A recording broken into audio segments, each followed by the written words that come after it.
we're back with another Pisces New Moon. And it's happening on about the 19th in most places, but it could be on the 20th of March, so definitely check your time zone. And it's at a very critical degree, the 28 degree mark in Pisces. So you can see all of this energy right here. Obviously, Pisces is a water sign. It is the two fish that are swimming opposite directions. Now, we already know that Pisces energy is like having one foot in reality and one foot out. So kind of having your head off in the clouds, like in dreamland, daydreaming, you're in fantasy world, you're escaping. Now this could be through books, through fantasy, through video games, through corn, food, anything that's addictive, substances, illegal substances, like alcohol, medications, cigarettes, anything like that. Essentially anything that's addictive that you can't go without. Pisces energy is also often linked to like spirituality, religion, the bed, bedroom, sleeping, dreams, isolation. It can also be like institutions as well, so like prisons, mental health wards, mental health in general. It can be linked to like even retreats and things like that, like a yoga retreat. It's quite often linked to victim mentality, the martyr type energy as well. Pisces is a very empathetic and intuitive sign, often linked to charity and helping others and feeling deeply. Poetry, music, the arts can all fall into Pisces realms as well. And for this Pisces new moon, we actually have a Pisces stellium because you have the sun and the moon that are in a conjunction, which is what the new moon is. But there's also Mars, the North Node, and Mercury in retrograde, all in Pisces as well. And then the ruling planet, if we're looking at the more traditional ruling planet, that would be Jupiter, that's exalted in Cancer at its exaltation degree.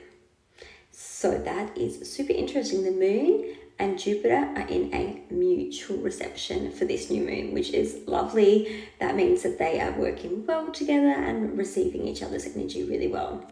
And then you've got Neptune that has recently just moved into Aries and done its conjunction with Saturn. Also Venus in Aries as well, not too far away. It's important to pay attention to the rulers, the modern and the traditional ruler, because they tell more about the story unfolding.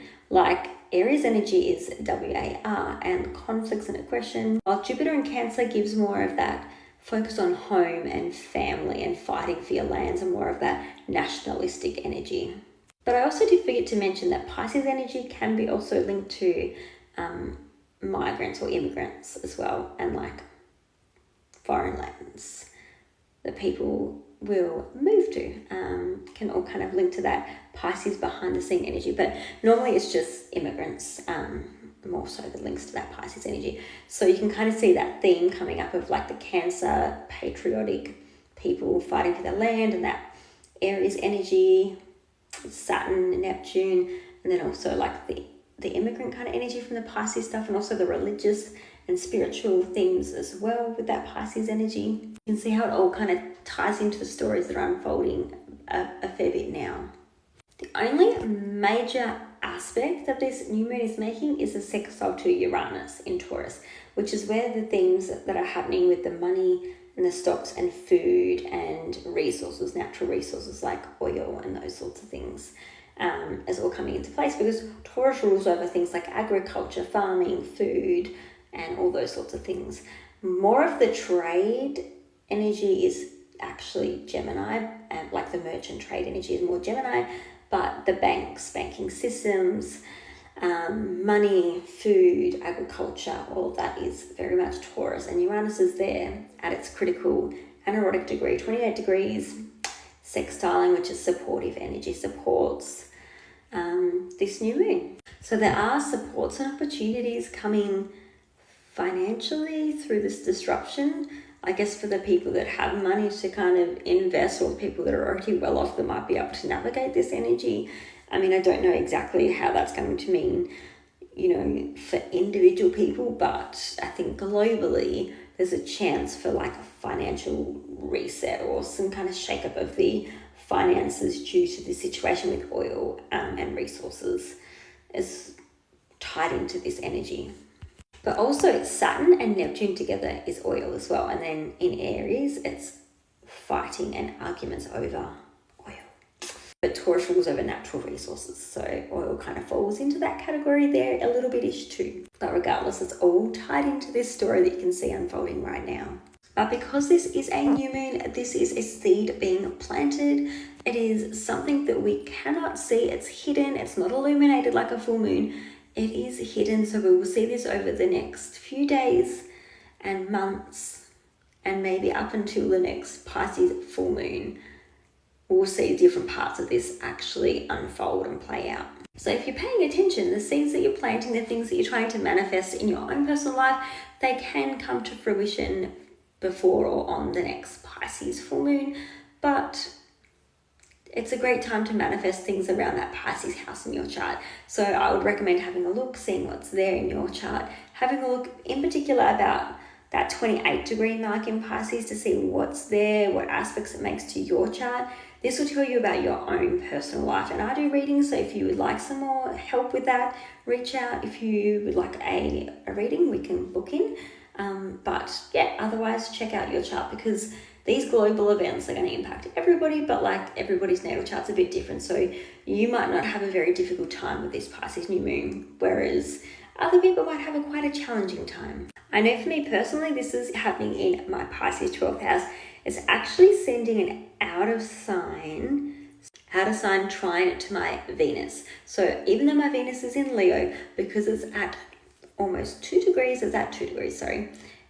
by degree, it is sending a trine to my Venus. It's also sending a sextile up to my MC in Capricorn that's at 27 degrees. I think it's at 27 degrees, closer to 27.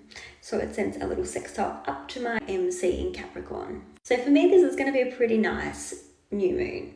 It's not doing anything too damaging other than the fact that it's in my 12th house. So themes of being like kind of tired, or themes of things that I'm working really hard on behind the scenes.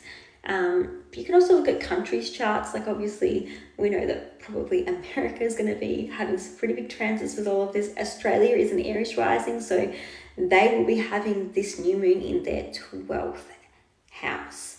And because their moon is in Taurus, right, pretty much very close to where Uranus is, Australia will feel this quite strongly as well, especially around money and resources. And I know, because I'm from Australia, we just had the RBA increase interest rates on home loans again, and they're probably going to do it again in May. And so everybody's feeling that financial pinch, because we have to pay more for petrol now, which is a huge thing. And, you know, people are already really struggling with a massive housing crisis and the cost of living. And then the RBA go and increase the mortgage interest rates again, and they're probably going to do it again, which is going to really add an extra strain and stress on families in Australia. So that Uranus sitting on our Taurus natal moon, and then that kind of sextile to this Pisces energy, this Pisces new moon, I think we're going to feel it a lot. Let me know where this new moon in Pisces is happening for you.